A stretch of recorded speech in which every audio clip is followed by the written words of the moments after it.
Ito lahat yung mga ingredients na kakailanganin natin. Tara at umpisahan na natin lutuin. Una, maglalagay tayo dito ng mantika. Pag mainit na yung mantika, lagyan na natin yung bawang. Golden brown na to, lagay na natin yung sibuyas.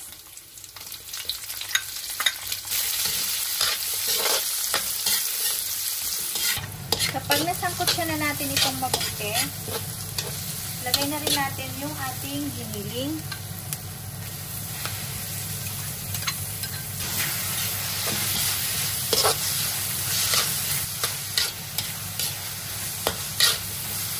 Maglagay tayo dito ng chicken cube.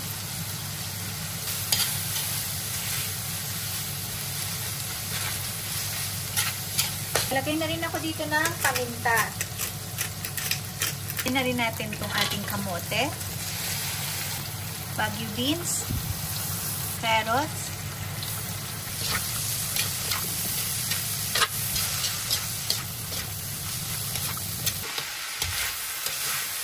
then kapag naigisa na natin itong mabuti, pwede na natin ilagay yung repolyo.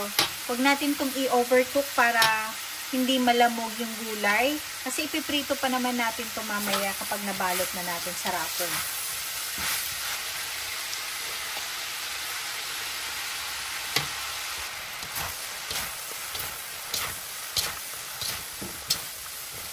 Lagay po ako dito ng konting asin.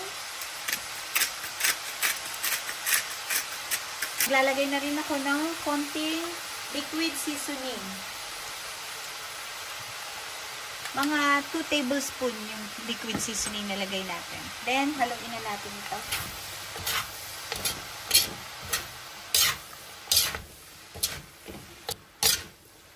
Yan, luto na po ito.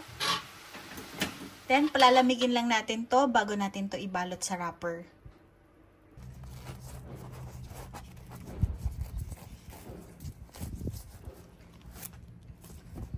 Yung tofu ay nauna ko na pong naprito at na-slice ko na rin ng pahaba.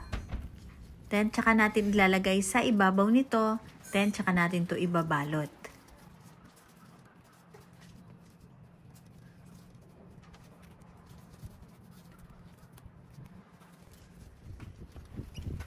Then, na natin iprito yung ating lumpiang gulay.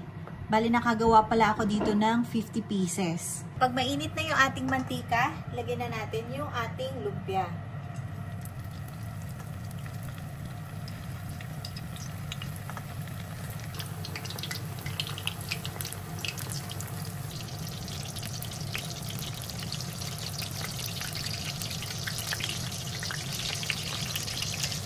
Kapag nag-golden brown na to, pwede na natin itong hanguin.